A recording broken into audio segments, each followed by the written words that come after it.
How are my trading warrior brothers and sisters doing today? TGIF, NFP, any other acronyms we have here? Good morning, Mary. How are you? Brock, how are you, buddy? Hugo, peace to you. K. Slape, nice to meet you. Okay. Let me just, I want to congratulate Ryan for making a great call. Let me do a new share.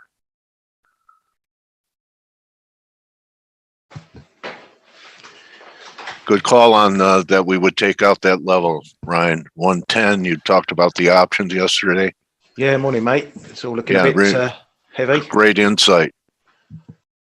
I managed to, I was actually long into it this morning. No, I missed the trade yesterday or last night was the first attempt at the bounce down there. Yeah. We got a bounce at, around about 110.10, I think it was. Bounced all the way back to 50 something. And then I came in this morning, it was back down there. I thought, well, I'll have a little try at 110.09. And then it didn't bounce. I got out for -3 pips. Yeah. And I managed to run a sell stop at 93. So I'm currently short. Okay. Well, the dollar index has surpassed the 61.8, I think was 98.13. I've been waiting for that number for a long time. Didn't really mean a thing, except for maybe a couple of candles last night, in here. But acceleration, confirming, metals are weak a little bit here. And gosh, I mean, just watching a fire at the biggest nuclear power plant last night. Yeah, it's pretty crazy out there. So gold's responding, silver isn't. I don't know what to do. I've gotten pretty chopped up here in the last couple of weeks. So if you're doing well in this environment, congratulations to you, because it hasn't been easy. That's what is amazing, that there have been people that have passed the assessment in the trader funding program in this environment. Yeah. How about that? That sure shows some good discipline, I think. Yeah. So NFP, what are the expectations? 400K is the Reuters expectations. 423 is Bloomberg. So, around about that 400K mark. Okay. But I don't think it's going to matter much with everything else going on. I think we stick to the old line. If it's not shit, it's good. Hey, this is you don't get that analysis at JP Morgan. Who said that? For a heck's sake. Who made that? Who made that statement? They would. They pay thousands for that sort of analysis at Morgan Stanley. I know. Here's Morgan Stanley analysis. The market could rally into resistance unless it doesn't hold and support breaks, but then it could recover back to that level. Yeah. So ForexAnalytix, if it ain't shit, it's good. All right. So here we are. Ruble's getting killed again. Even, I don't know if it means anything, but it's approaching new highs. And, the oil doesn't seem to have the same oomph after yesterday's break. And Blake's line here, this trigger, I was talking to Pivot King yesterday, and he has the same level. You take out 105, there's going to be a pretty good break. But, could go to 124, if they blow up every pipeline in Europe over the weekend.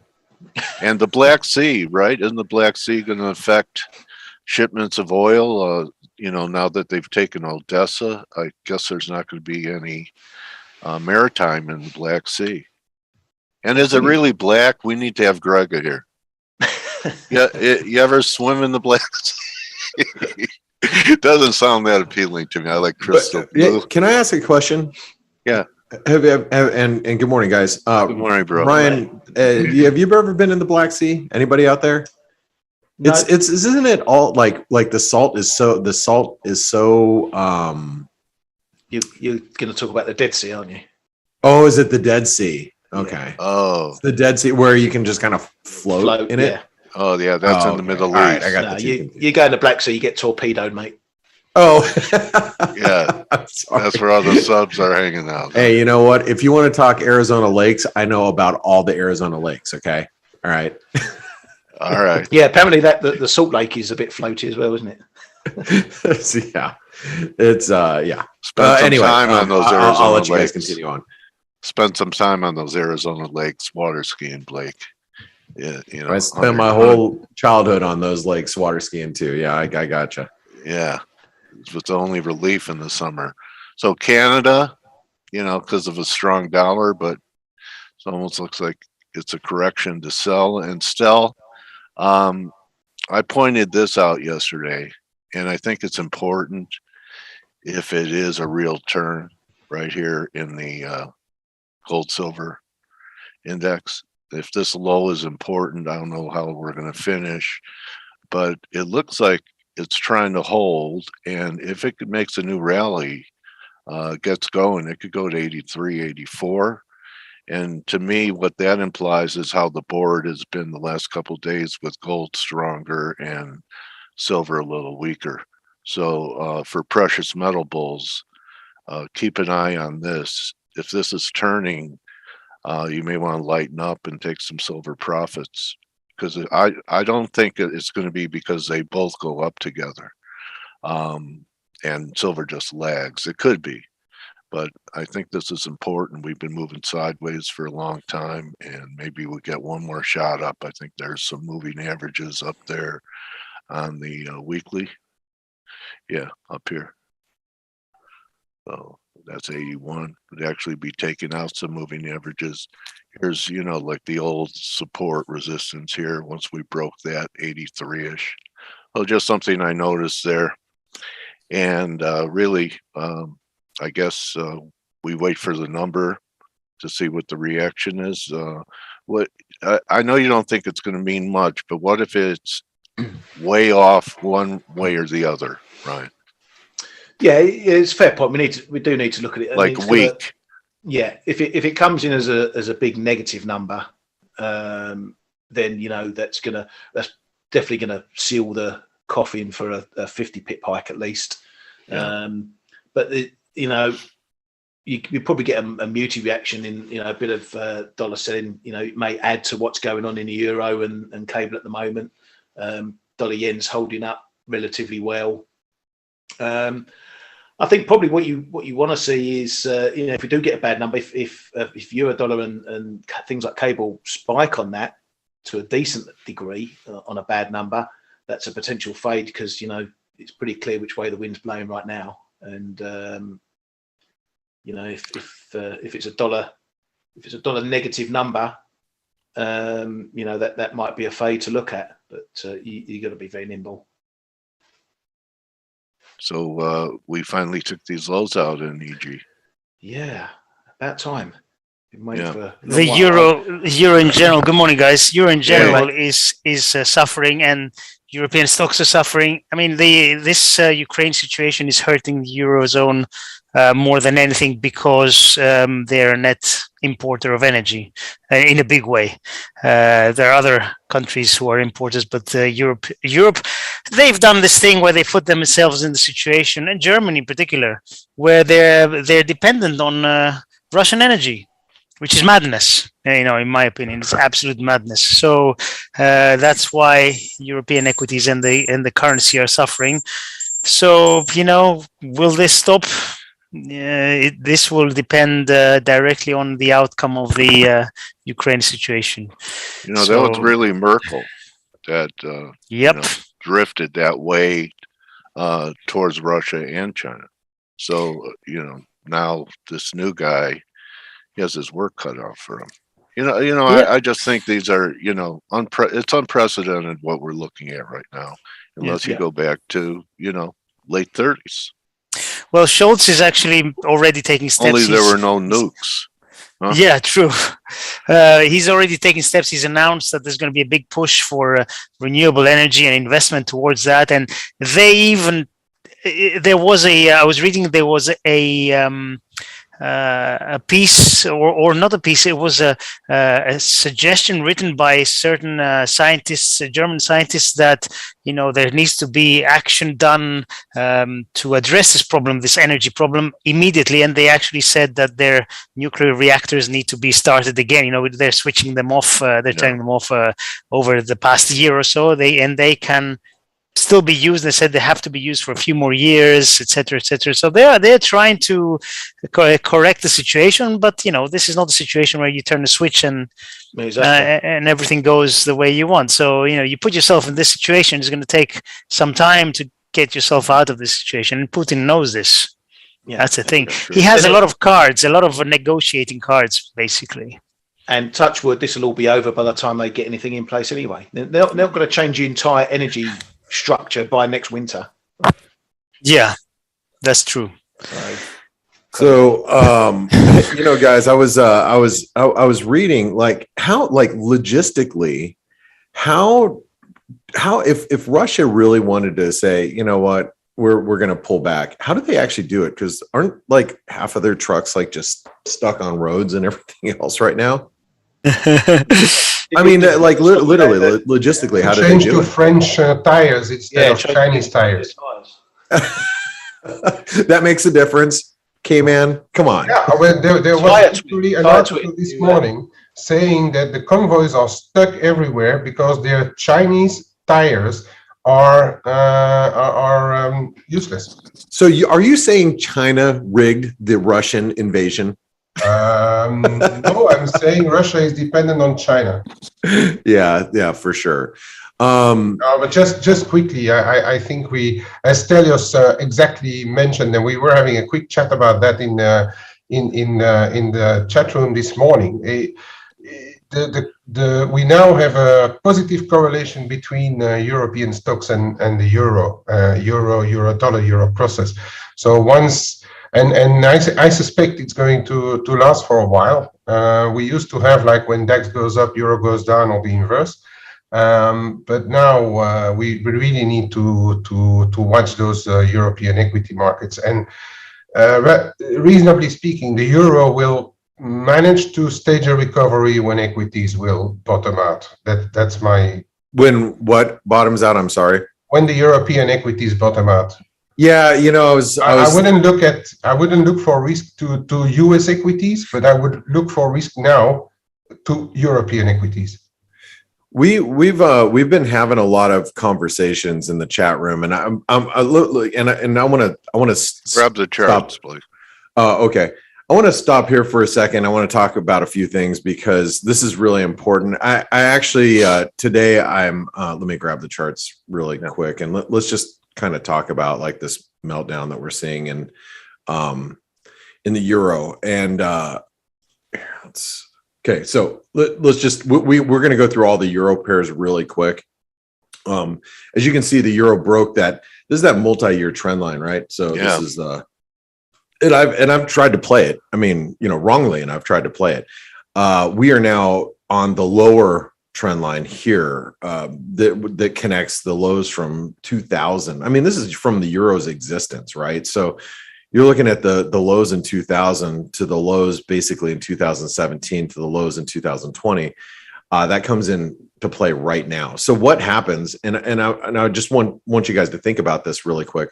What happens should we break that? I mean, we could be trading at 105, 106 pretty quickly in the euro. I mean, this is not off base or off limits, right? And I was long a lot of euro crosses. I bought some euro Mexican peso last night right here. I picked up some here, just got out of it.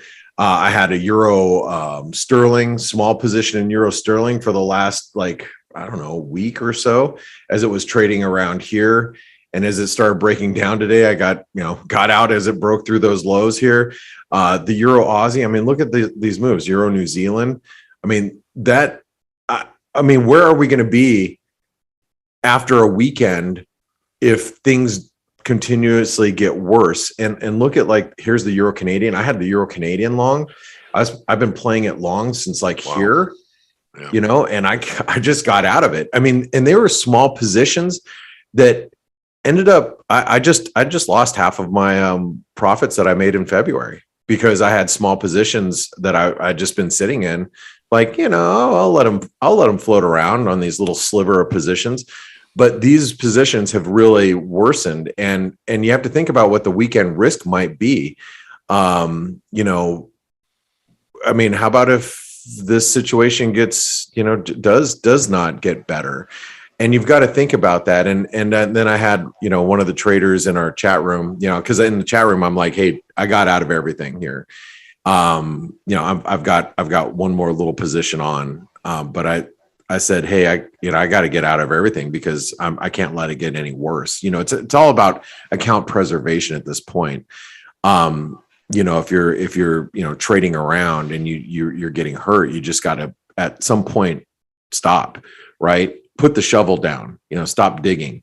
And you know, yeah, well, one of our traders, he jumped in and he said it to me, which I say often here, you know, it's okay to be wrong.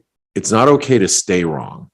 And so, you know, when you have these positions that are moving in the clip that they're moving, you have to be careful. I mean, I was even trading the Euro Norway, you know, around here, you know, establishing a position. That one wasn't really even too negative, but I'm like, why even risk it at this point? So just be really careful in this environment. I mean, think about, again, I got to pull up just the Euro, and we'll just do the monthly chart here, and we'll just take a real quick look. Look at how critical these levels are, you know, in the Euro on a monthly basis, you know, and you think, you know, we're in a situation where we don't understand and know exactly what, you know, the Russian president, if you know, whatever you want to call him, what he's thinking and how, you know, he's backed into a corner, and he could really, you know, if you think he's going to back away now, I mean, I don't know, maybe you're right. But I mean, the risk to like the Euro is the Euro could be trading down at, you know, anywhere between 102 and 106 in the next week. And it's not like that is off base, off sides. It's places we've been over the last few years. So it's not like we're, you know, going into the unknown. Like I think we've been looking at the Euro Swiss, which is a really scary looking chart, right? I mean, what do you guys think about the Euro Swiss here? I mean, as I said this morning, technical oblivion. What do you do with that? We're below the 2000, you know, 11, 12, you know, lows there. Forget that massive candle when the S&B pulled the rug out. You know, no one knows what the low was there. But we're in no man's land. You know, this what traders got to realize. You know, a lot of this is unprecedented for a lot of people trading it. You know, you cannot rely on anything. Okay, this isn't. You're not trading economics where you get data day after day after day, and you can build a picture up, and you can see, you know, how an economy is going, and you can trade around it, and then NFP's coming out, this, that, and the other. You don't know what's going to happen here. The very worst could happen here is we all get nuked to oblivion, and none of it will matter anyway. Or tomorrow, over the weekend, we get a resolution to this situation, and we wake up on Monday, and markets are screaming higher. You can't trade that. You cannot trade that. If you try and trade it, you're either punting and gambling, which is not what we do, or you're going to get lucky. So the best we can do is, if you've got technical levels, try and pick the strongest ones possible, but don't rely on them.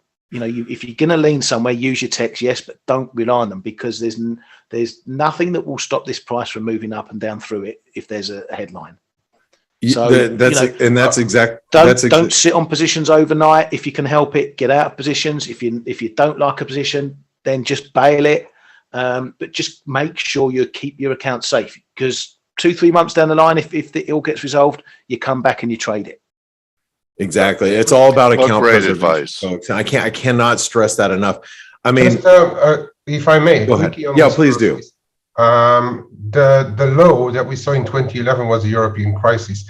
and that right after there, they came and they started to defend the 120 in Euro Swiss because they did not want the Swiss to strengthen more. And now we are back on or even below these levels. As Ryan said, I mean, the 2015 is you can hardly stick the low on there because nobody really knows. Yeah. But clear that they wanted to defend parity, and we are 0.5% away. I think it's massive here. If the S&P does not defend parity, I don't know where, and even I don't know where euro is going to go, because they're going to pile even more in the Swiss franc and sell even more euro dollar, because the S&P, when they sit on the bid, due to the reserve diversification, they will sell euro dollar if they intervene in euro Swiss, because they are holding half euro, half dollars, right? Right. Will sell euros if they have to start to intervene in euro Swiss to prevent it to go below parity. So it could have a really significant impact here. So don't ignore those cases. You know, it's a big level. Parity is a big level. 1.000. In my opinion, it's huge.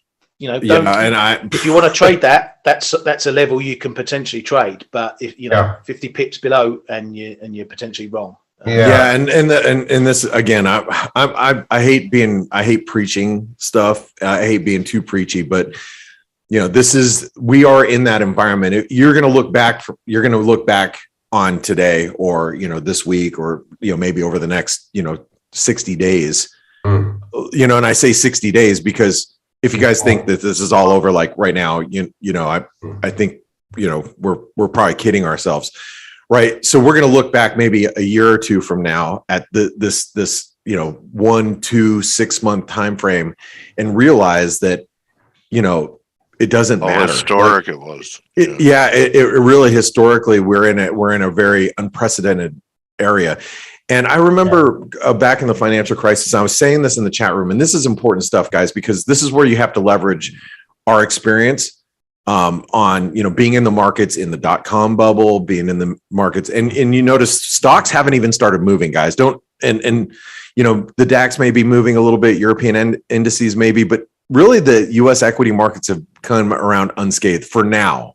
And I say that for now, but we've lived through a lot of different markets. And I remember when the financial crisis was happening and Lehman was going out of, had gone bankrupt and everything else. And I sent charts over to my friend, and my friend looked at me and he goes, I don't give a flying what your charts say. It doesn't matter. Like nothing you send to me matters right now. Like no one cares. And because it's all flow driven at the moment. And that's the one thing you have to keep in mind. Whatever you're seeing on your charts, they are just like Ryan said, you find your best levels, you trade against them. If it doesn't work, you get out and you move on. And, or if you really want to be safe, just stand aside and let the dust settle a little bit. The markets will be here tomorrow and the next day and the next day, and they're going to outlive all of us. All right. Nukes permitting. What's that? Nuclear war permitting. Nuclear war permitting. Now let's not get all too crazy there. No, but it's right. In all the big events, flows have to be executed. They don't care about whether price doesn't matter. 112 or 110 or 120 or 105. They don't care. If they have to sell, they have to sell. Right. The decision is made by the money manager to get out of Europe and to rotate into the US, which I think which is what we are seeing now, or rotate into Australia or whatever. They will just execute the flows. Yeah, I've been playing this Euro Sterling. I played this on this channel support. I can't tell you how many times. I know Ryan was on the short side, then he got on the long side, and we were playing this, and it was fun. It's cute, But we're in a different. Right now, we're in a different. This is different, right? Yeah. We're now dealing with something that is unprecedented, and now it's actually breaking down. And think about all the flows that are coming out of the Euro Sterling right now. And that's going to translate to euro selling almost universally across the board. This is probably one of the most liquid FX pairs out there is the euro sterling. And we were talking about this yesterday, and as you know, I went long at 85 just to test those 2019, 2020 lows, and I got stopped out at 70 and flipped to a short, which is now 30 odd pips, 30, 40 pips in profit because you can't stick with it. I can't sit and be wrong 100 pips offside thinking, what do I do next? You know, even on small positions, like exactly. That's how you use the text right now. You've got a big tech level. It's either going to break or it's going to hold, and so you limit your risk. So if I'd have got flipped out of the short, you know, I would have got flipped out the long, flipped out the short, perhaps 30 pips, I'm done. And that's it. Yeah. That's all I would have got done for. Not 100, not 150, not still sitting in a position wondering what I'm going to do next. 30 pips would have been my risk doing 2 trades. That's it. All right. That's so all you need to do. And a great mentor. I don't want to dismiss you, Ryan, and everybody else. Really quick, we do have jobs reports. Yeah, sorry, mate. Go. No, I was just going to say this. No one cares about NFP, to be honest. So when the data is really strong or really weak, whatever the dollar reaction is. I said this last night in the ForexAnalytix chat room, and just realize that it's not going to really matter. It's just not. And I want to show you guys, this is our chat room that we're in ForexAnalytix, just so you guys can see. And I'm going to show you exactly what I said right here. Let me get over here. And I want to show you, this is the type of stuff that we discuss here, because I want you to know how this is a trading community. This is probably one of the, I want to say it's probably one of the best trading communities around. This is, I closed 80% of my euro exposure here, just gave back a lot of my February gains. So I have a sliver of euro yen, and I'm standing aside with everything else. And if yields dump, I'm out of the euro yen today, period. So, you know, these are the types of conversations that we have like in the ForexAnalytix chat room. That's just the general chat room. We have a trades room, we have news and research, we have the Forex flow room, which is the flowonomics room we're gonna be calling it, where everybody's talking about more macro big picture ideas. And so to be involved in here, make sure you try out ForexAnalytix, and it's $1 for 10 days. If you guys didn't do the NFP contest, you got to do that right now, and get involved with with NFP. Because there's 3 of you guys or gals are going to get a free month of ForexAnalytix. So what's great about the community, Blake, is the transparency and the integrity of people talking about when they take hits. Because you could go into a lot of, and you'll have all kinds of characters and revisionists, et cetera, and it actually gives you more credibility by being honest about that. We all go through struggles and drawdowns, and a lot of rooms you'll never hear about it. You certainly won't hear about it on Twitter. Oh, yeah. I mean, won't. If you're just out there using like Twitter, I mean, how many people even talk about losses? 0. Nobody. You know what I mean? They can't say I was wrong or I don't know either. No. So it's really what a great community. I mean, the law of attraction in action. That's what I see there. Yeah. So just and thank you, Dale. And by the way, the trader funding program is a way that you guys can get in, ForexAnalytix for free too. Just need to throw that out there. Okay, so here's the jobs report. You guys are Ryan, Stelios, Kman. Are you guys, Dale? Are you guys anybody thinking anything here? I mean, I'm gonna just watch the dollar yen. Yeah, watch the dollar yen. I was thinking, like, if ever there's something wrong coming out on the labor report in the US, it might put risk under pressure, and dollar yen might actually be a little bit at risk. On the other side, we heard that the bigger Japanese whales are on the bid in the mid 114.5. So yeah, I think trade the goalposts 114.5, 115.18 dollar yen if you want to ever trade anything on those NFPs, but it has to come out negative or plus 1 million to really make it move, in my opinion. Okay, and it's funny you say that. 114.50 is channel support. Yeah. 115.80 and 116.35 is that wedge resistance as we approach the multi-decade trend line. As we just pointed out, tech doesn't really matter at this point, but for the dollar yen, it might. It might be a little bit just more. might. Yeah, because you know, a lot of the flows that come around the yen as Kman knows is well, it's very much flow related. So here's your data flash. This is included with ForexAnalytix. You'll be able to see the numbers as it comes out here. The headline number 467. A lot of people are going to be looking for, you know, what the average hourly earnings are. So let's pay attention to the dollar yen. Should be out here momentarily. There we go, 678. So it's a good number. Oh, I guess 666, and I was close. Hey guys, my weight in champagne, please. All right. Hey, and I you know have what? 678. You're Good. kidding. I know I'm Wow. not. Wow. Second time I'm spot on. What? Look, you get a free month of ForexAnalytix. Look at you. Thank you very Kman. much. Oh, you're already part of the team. All right. We'll have to, Ryan will find somebody else. So anyway, yeah, great jobs report. Let's see if the markets even care. You can see the spike up in the S&P and it just faded away. Just, you know, like you have to imagine, you know, this excitement right here is just going to be faded because we're going into a weekend where we are in the unknown, right? I mean, the great unknown. How many people are going to want to cut exposure going into this weekend? I know I just did. It didn't feel good either. You know, it didn't feel good to take losses and say, I just don't want the risk. How many people are going to be doing that this weekend? So just be really careful. Hey, I'm super excited, Dale, that you're bringing in Mr.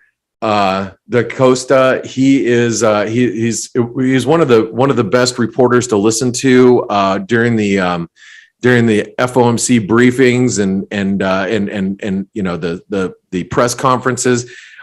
Pedro always asks all the right, you know, questions. In my opinion, You mean you like Pedro more than Steve Leisman? 100%. I knew it. Pedro's my hero. So 100%. I hope he's listening in. Anyway, no, Yeah, I'm listening. Thank you, kind. Thank you, kind. Oh, he is. Yeah, Okay. Well, that's Pedro. it's great to have you here. Hey, I just want to say, team, Stelios, I know Steve's not here because he's not feeling well today. Ryan, Kman, Dale, thank you for all the coverage this week in this Cheers, really, guys. really crazy week. Hopefully you guys can find a little bit of escapism this weekend and maybe go watch some Netflix or movies. Just try to get your mind off of what's happening around the world. Yeah, I spend know time with the family. It's hard to ignore, but you know, I mean, let's just all pray for the best. Dale, thank you so much for a great week. And Pedro, Blake. welcome to the show. We'll talk to you guys later. Okay, thank you so much, Blake. Pedro, welcome back. How long has it been? When I was man. on F.A.C.E. Huh? I think a decade, maybe. Probably. No, not that long, but I think it could have been, 6 years, something like that. Sounds about right. Because it was FX Street, and you're with the Wall Street Journal at the time. Okay, so yeah, maybe, yeah, close to 8 years, 9 years. Yeah, yeah. So I'm glad we're both still here, and and all that wisdom we've acquired in the last 8 years. I've gone through your Twitter feed.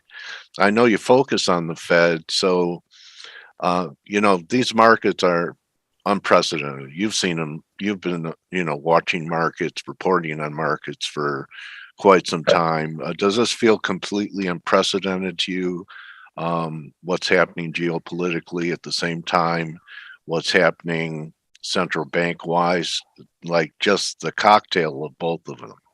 It definitely does. It felt like that on the monetary policy side before we even got into the war situation. And now that takes the uncertainty lever to a whole nother level of bounciness, if you will. And on the monetary policy side, I would just highlight, even just listening to Chair Powell's testimony yesterday, the range of kind of options that he offered, all the way from being potentially more cautious and proceeding carefully, as he put it, because of Ukraine, all the way to potentially having to hike more aggressively if needed. So if you're talking about everything between a pause and a series of 50 bip hikes or more, the range of outcomes is so great that it's really, and the notion that this conflict is going to get resolved in a matter of days and weeks seems fanciful to me, but that's not my current area of focus or expertise. Yeah, it's not your bailiwick. So with this going on, are you in the camp that he'll go just a quarter because he wants to be moderate about this, or will he have more? Would he have more credibility, especially with what's happening with energy prices during this and grain prices because of what's happening there? If he raised rates a half, do you think the market could handle it? I don't know if the market could handle it, and I don't think he's inclined to do it. I mean, he came out very clearly and said he's in favor of 25 basis points. I think, to be honest, this, the way that markets have behaved in response to the war, kind of pricing out some of the initial front loading of tightening, has been helpful to the Fed, because the market had gotten so hawkish that the Fed had lost the ability to surprise, right? We got to, if 50 basis points is being fully priced in, then what can the Fed do to hawkishly surprise? So this buys them time to be, proceed carefully and cautiously and not add to the uncertainty, is I think the way he put it. So I think he's gonna, the propensity is to go a little bit more slowly because of Ukraine, even though the immediate hit is to energy. I still think they think about the energy hit as the kind of tax on consumers issue rather than, something that's going to be long run inflationary. Okay. And a friend of mine, a trader friend of mine, said that he thought he heard Paul when he was asked a question about the dollar being the reserve currency, that he actually said it would be okay to have other currencies be a part of a reserve currency. Did you hear that? I didn't. No, I don't. I didn't. And I think if he had said that in such clear terms, the market would have reacted more abruptly. In fact, I can recall a day very clearly when I was at the Council on Foreign Relations covering Tim Geithner when he was Treasury Secretary.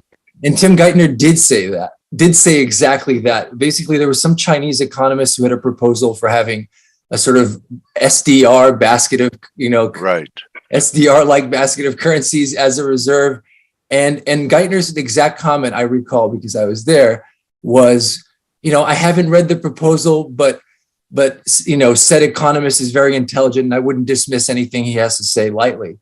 And the market just, I think, the dollar just tanked about 2%. The DXY tanked 2% in a matter of seconds, to the point where the moderator, whose name escapes me now, but was an advisor to John Kerry during his presidential bid, came back, a few minutes into it and said, "Hey, Tim, do you want to correct the statement that you made earlier?" And the market came right back. So again, if Powell had said anything, if he wanted to telegraph something to, that serious, I think he would have been more explicit about it. Who's trading the ruble right now? Is their central bank frozen? There's still trading going on. My associates here say, it's not a real market. You can't get in. There's huge carry. The spreads are 20%. Do you know what's going on with this since we supposedly put their central bank on ice? I can't say I do, to be honest. Okay. All right. I found it. I saw a really interesting piece in the Journal about what the freezing means for like how we think about reserves conceptually, because we think of them as money, but if they can be frozen because of certain things, and that changes the calculus, and it could be potentially used as a retaliatory tool. Right. And I thought really interesting to think about, but no, I don't know as far as the ruble specifically. Yeah, that's part of the crypto argument for a hedge against the banking system. That's true. Yeah. Okay. So looking at this jobs report, were you surprised we got a little better number? Not particularly, because, this was the kind of reopening time, Omicron, the US is very, is booming right now. So at least it has been. And so I think it puts the Fed in a weird spot, because the Fed is getting to the point where they think the unemployment, the job market is getting too hot, but because they have an employment mandate, they can't explicitly state that. And so they have to kind of push against it. And of course, tightening monetary policy, you're doing it in order to dampen activity, which means dampening job growth. But again, they can't explicitly say that, but they will, it's pretty obvious that 500,000 jobs a month is not a sort of a sustainable long run level, especially not when you have 7.5% inflation. So as far as the 50 question, I would say a lot of it hinges. I don't think they're likely to go 50 this time, but as far as moving 50 in the future, if you see the CPI either stay near these levels or go higher, I think they are going to be. We have a number before the Fed meeting. We do. Yeah. Okay. So, what if we have an 8 handle? That's what I was thinking. That would really put me on the fence about but they would have that the problem is, and that came up in a conference a few days ago, they have no way of communicating the shift because they're in blackout. So maybe if they were back in the day and they could have kind of delivered something to Greg up at the Journal or Dave Wessel, but it's not like that anymore. And Powell doesn't have any speaking engagement. So it'd be very hard to prepare the market for something that aggressive at this point. And I still think they can use the war as cover for, there's enough uncertainty out there that we don't know. Again, this jobs report and the CPI number both precede the war. So, Pedro, I'd like to get your take on, I understand a lot of people retired and they didn't want to go back to service jobs, but how did we get to, during COVID, all the support, not just for people, but companies, but people for, because they had to, couldn't go into the office, and it supported them through, a year and a half, 2 years of the crisis. And there were going to be 50 million people out on the streets because of evictions, to end up with a labor shortage 2 years later. Well, it's pretty incredible, especially it's like the Twilight Zone to me. It is, but to be honest, it was a huge success of economic policy, you could argue, right? Like the combination, monetary and fiscal policy reacted in concert, unlike the reaction to the Great Recession, which was very slow and kind of erratic. And did not include a fiscal element. In fact, it included fiscal austerity. The pandemic itself generated the kind of solidarity that led to, to the notion that everybody needs to be helped out in this situation. And so we had huge support. The downside of that is that you're having inflation, and of course the supply chain issues came as a surprise to many. And so, that's, I think it might have been a poor choice of words, but Fed Chair Powell said it was sort of a luxurious problem to have, or a good problem to have, in the sense that it's better to have an inflation problem that they need to tamp down than to have, mass unemployment. But again, swings are such that they may yet have to generate a recession in order to tamp down this inflation. Isn't that the only way? And how effective is that going to be? I mean, the Fed can't print wheat. And, you're really not going to have much impact on demand destruction in agricultural commodities, which are a big part of this. People aren't going to go on a diet or have like a China clean plate policy, where they get smaller portions. So, how effective can raising rates in this environment of it being more like supply problems? That's a great point. Not just demand. Yeah, and that's going to be part of the discussion. I think the dovish case within the Fed is going to be that, look, it's not something we can affect, and B, it's something we should specifically look through because it's going to go away, even though it's lasting longer than we thought. And that's kind of been the dovish case. In fact, I would argue that there's people within the Fed who, even though they dropped the word transitory, they're still making the transitory case, basically, because they're saying that, even though these supply chain issues are lasting longer than we expected, they are eventually going to go away and we shouldn't overreact to them. But at the same time, if you keep getting these high inflation readings and expectations start to get out of hand, and you start to get this embedded expectation of higher prices, which you do see in terms of consumer complaints and business surveys, they have to react. So, and they're starting to have a credibility problem. And talking about the U.S. economy, as you said, is on fire. Is it true? I've heard from a few people that every time the price of crude doubles, there's a very high likelihood of a recession 6-12 months down the line. That seems about right. I don't know about that particular rule of thumb. Okay.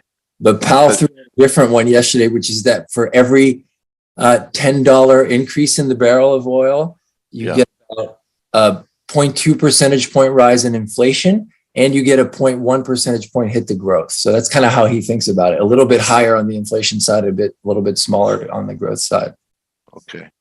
So is it possible that, how's he going to manage a soft landing in this environment? It looks so I can't believe he actually used those words yesterday. He's like, yeah, can't engineer a soft landing. And I think the record shows that it's, we've done it more frequently than people give us credit for. And, you look back at history and there really aren't that many cases. Some people point to like 1994 in the sense that like the bond market crashed, but the economy ended up okay. And there was a boom after that. But especially at this point with markets kind of primed for perfection the way they have been for, months, if not years, it just seems really, really like a tough thing to engineer.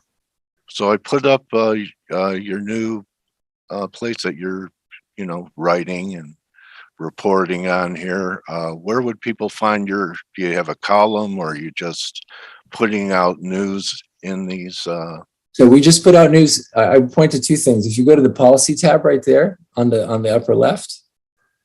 Okay.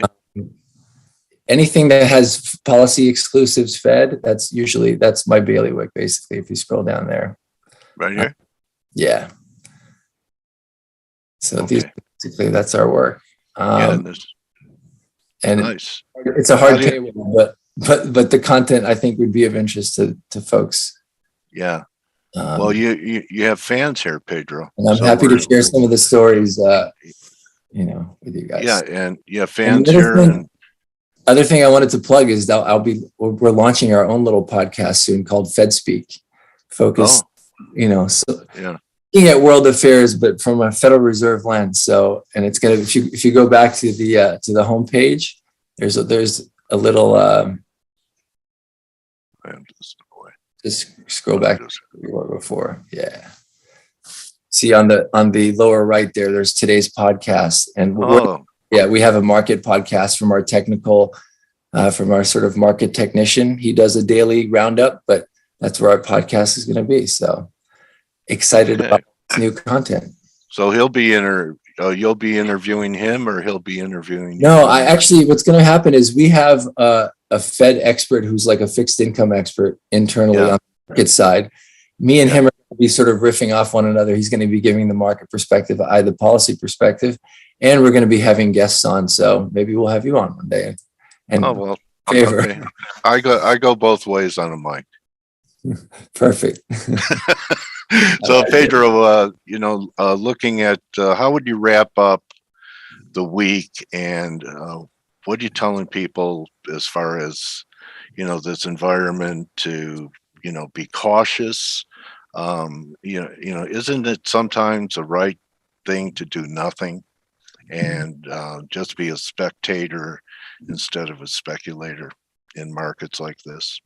I think that's a good point. I mean, it's so hard to read anything in the markets. The way that, looking at Fed pricing alone, the way that the market repriced Fed tightening seemed kind of odd and incongruent with reality. And so I wouldn't put much stock in the market moves that are happening now, because people just have no idea what's going on. Right.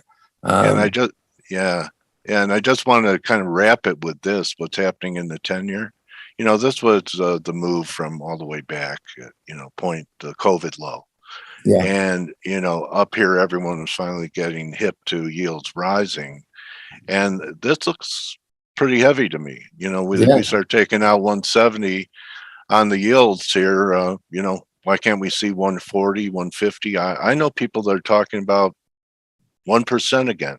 So how does that happen in a Fed hiking cycle, that the 10-year yield has already peaked? The market's already done what the Fed's going to do. Am I reading it correctly, it's strange because I have kind of a toppy chart here, and the Fed hasn't even begun. All they've done is jawbone. Yeah, well, it kind of screams of policy error, doesn't it? That the market already thinks that, you know, that that is going to be tightening into a slowdown, essentially. Right. And that's what it shows me as someone who started as a junior, a cub reporter on the bond market desk at Reuters in 2001. That was my first job. So, well, I know a lot of smart people like Danny Blanchflower, you know, from 4 months ago was talking. Correct. About, you know, and he's a labor economist. That's right. He's focused on the expectations measures of the consumer surveys, and I'm paying a lot of attention. They're still going down, so he's been right so far. And we have this young guy who's pretty eloquent, and you know, he's saying real income's falling at such a fast rate right now, and he's been showing economic weakness, and most of it's a demographic argument. But yeah, there's a lot of people saying, I think Lakshman, I'm going to have him on. There are a lot of people saying that we're already slowing down here. And is that what the 10 and 2 inversion? We're not inverted yet, but we're flat, right? Yeah, exactly. No, it does feel that way. But again, and you could argue, I guess Jobs is a lagging indicator. So maybe today's number is just kind of a, you know, a leftover of the boom. And people, you know, paying record prices for gas can't help. Do you really believe that the consumer is in good shape? I think the numbers mask the disparities, right? I think the whole like 2.5 trillion in savings is so top heavy, and because it's top heavy, it's directed at people who don't have a greater propensity to spend it, and so I don't think it's particularly, that stock of savings is particularly stimulative. Let's put it that way. Okay, so mainly the older people saving, paying off debt, but if all these people haven't gone back to work and there's no government support, what are they doing? They day trading the markets? I actually don't know, and I don't believe that this decline in labor force participation and the employment to population ratio are actually permanent. I do believe that are eventually going to come back. There's still some lingering kind of, you know, I think basically the pandemic broke the existing labor market structures to the point that like reentry means like a change of job or something completely new. But I do think people don't have sort of infinitely deep pockets just because the market a little bit, and that they're just going to lounge for the rest of their lives. Like, people have fairly like long life expectancy. They don't retire at 55, you know, like, it just doesn't, they're going to have to pay rent. Yeah. So, like us, hardworking stiff veterans, you know, that have been out there. So getting up at 4 a.m. and so forth to be on top of things. I'm with you. People need to work. It's a very kind of elitist notion that like people are retiring because they just have enough and they didn't like their boss. Like it doesn't work that way. Who likes their boss? Well, I do. My boss is right now, but it's a rarity. It's a rarity. Yeah. So I tell you what, Pedro, I'd love to keep you in the rotation and bring you back. And I'm so glad I reached out, and it was great hearing your voice. And thank you for edifying the F.A.C.E community today. And it's my pleasure. And so you can. Yeah, and you can follow Pedro. In fact, you have to follow Pedro on Twitter at P. DaCosta. And then you could go and check out his columns and what he's saying about the Fed. And that's going to be pretty important this month. And I want to thank you again, Pedro, for your time today. I know normally you probably would have been pounding out something on the NFP. So thank you for making our fixed time today. My pleasure, Dale. Thank you so much for having me. All right, buddy. Really great to talk to you again. You too. All the best. All right, everyone. Pedro DaCosta, follow him. And I'll see everyone on Monday, hopefully. And I believe you could join the team in 20 minutes for the Morning Edge. Thank you, everyone, for your attention. We hope we added value with our guests and our commentary. Our mission is to build up and edify traders every day. and don't just count your pips, count your blessings, and we'll see you all next week. Adios. They loved you, Pedro. Thank you guys. That was All really right.